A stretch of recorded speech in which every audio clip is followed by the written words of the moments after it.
Good morning. Well, not the best of mornings. It's drizzling currently, which is unfortunate because I have a cake freezer that when I did my rooftop inspection at this location a few months ago, sight glass was flashing. You can look back, actually. It was new location, facility checklist, something like that. I'll find it and put it up. Sight glass was flashing. Talked to the owner. They said the previous company couldn't find the leak. Got my drill here. And it's a pre-charged line set. So I started there, and sure enough, that's where the leak was. So it's like, what do you mean they couldn't find the leak? Go to the first place you should check for a leak on the pre-charged line set, and that's where it was.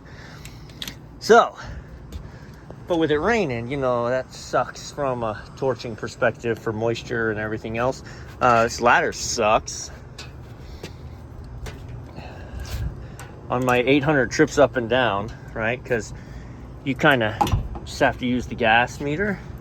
But I hit that one time and I launched up, and my DNA's all over the corner of that because I split my head wide open.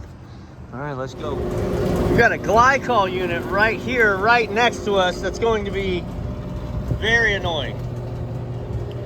They're not here yet at this location. They also turned the unit off yesterday, so, but,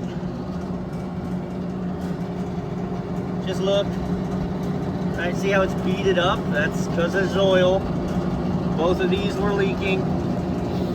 I'm going to hook up, and then I'm gonna seat that receiver valve, and I'm gonna operate the unit, and I'm gonna pump all I can into that receiver so that we're not dealing with any more refrigeration loss than we have to.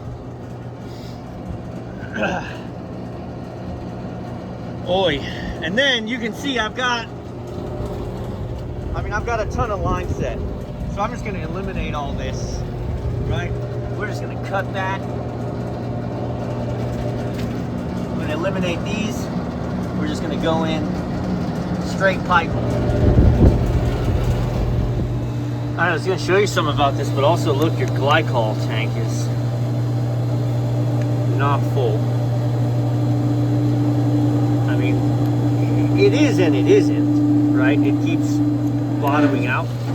See? When it bottoms out, I mean, this is a literal level, so.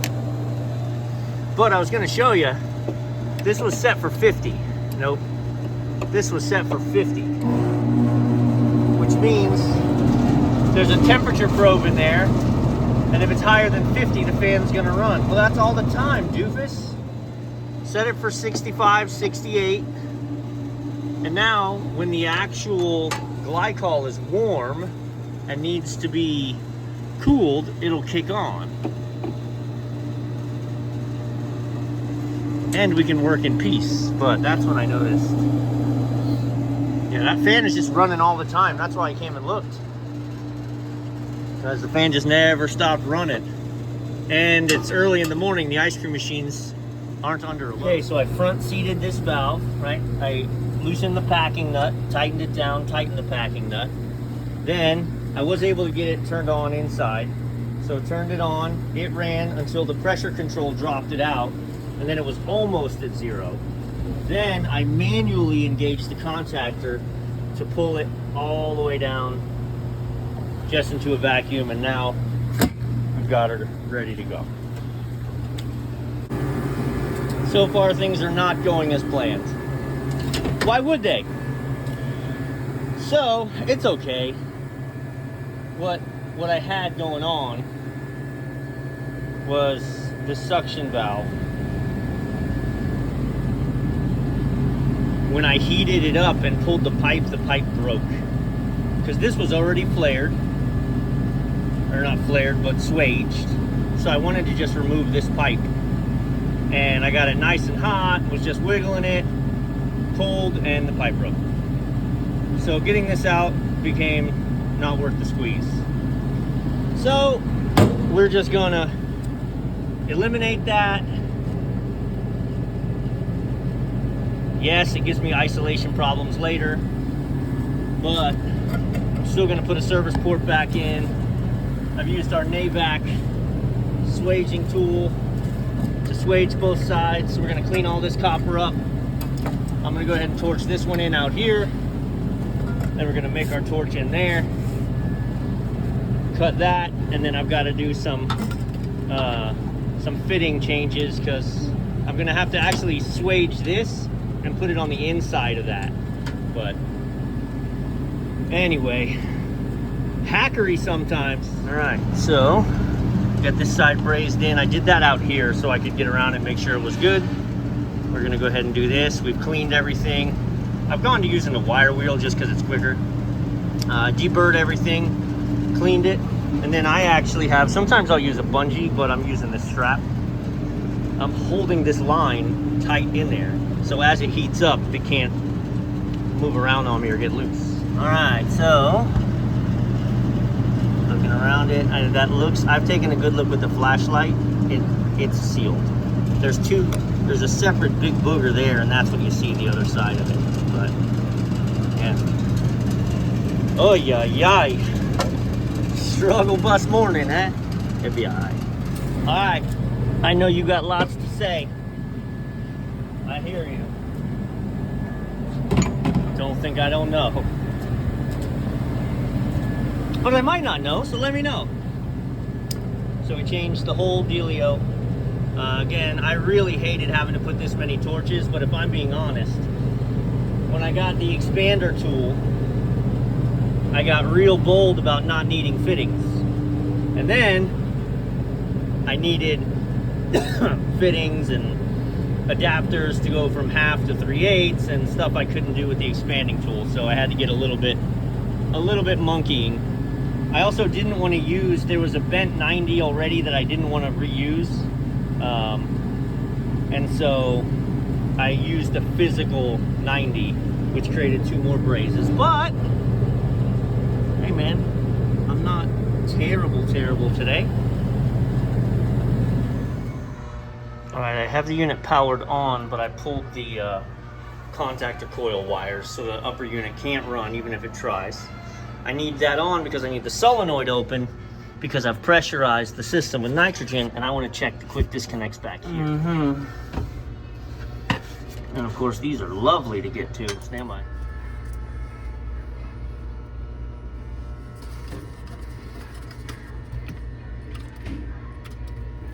Got about 100 PSI on them.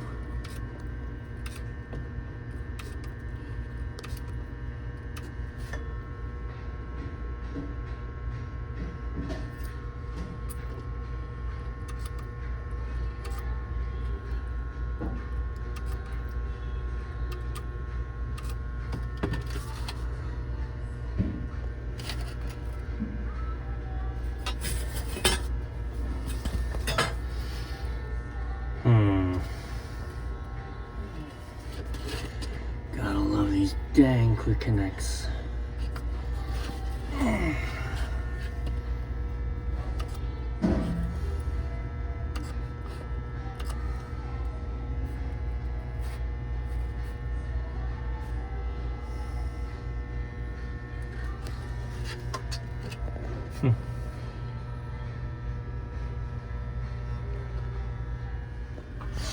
I tried to see if I couldn't just tighten it, but no.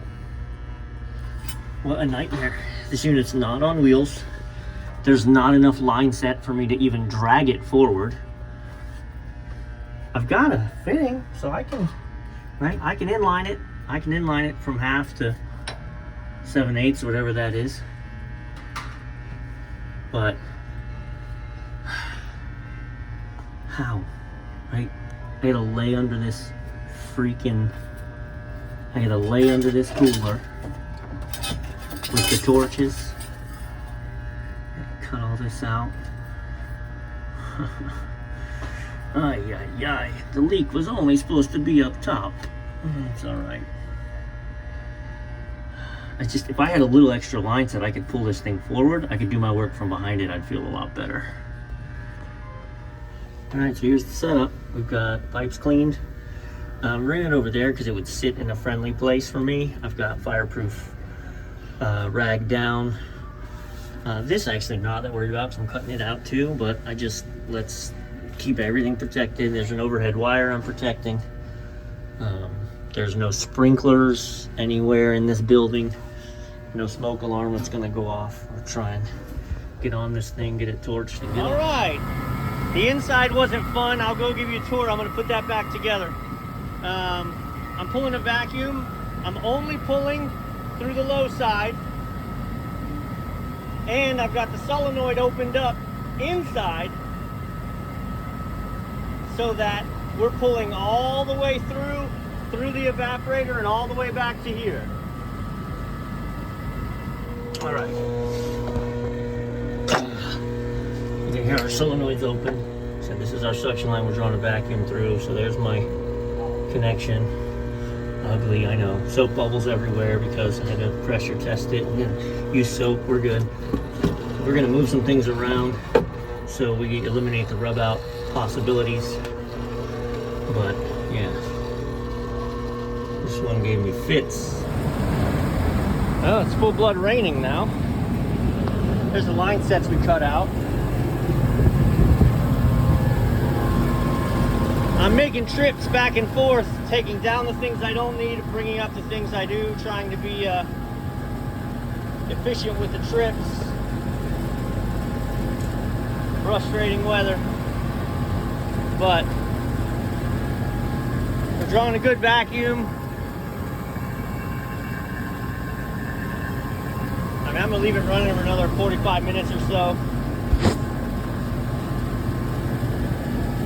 I've got my power maker pulling off of the line in, pump switch to 220.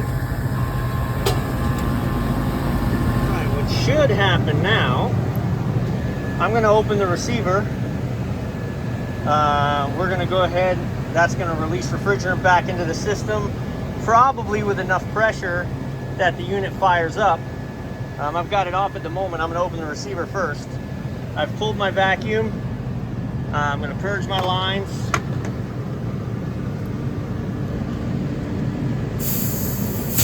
You can see we're still in a nice deep vacuum. And that's with the solenoid open, pulling all the way back to here.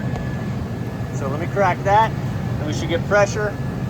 And then we will clear the bottle, or clear the scale, and fill the sight glass. 3 pounds in, we're starting to get action on the sight glass.